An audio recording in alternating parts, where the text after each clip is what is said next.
Today's fast-paced world, it's more important than ever to prioritize our health and well-being. But what if I told you that there's a revolutionary approach to improving our lives, inspired by nature itself? It's called biomimicry, and it's changing the game in healthcare and beyond. Biomimicry is the practice of looking to nature for inspiration and solutions to our most pressing challenges.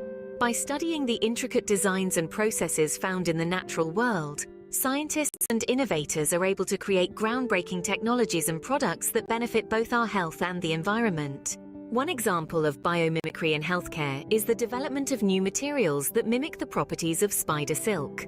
Spider silk is incredibly strong and flexible, making it an ideal material for medical applications such as sutures and artificial tendons. By replicating the structure and properties of spider silk, scientists have been able to create innovative solutions that improve patient outcomes and reduce the need for invasive procedures. But biomimicry doesn't stop at healthcare. It has the potential to revolutionize industries such as architecture, transportation, and energy.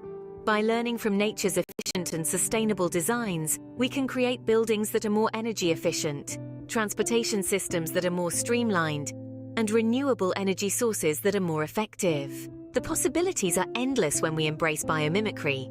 By harnessing the power of nature's wisdom, we can create a healthier, more sustainable future for ourselves and future generations. So let's take a moment to consider the importance of a healthy lifestyle and the role biomimicry plays in shaping our world. Together, we can make a difference.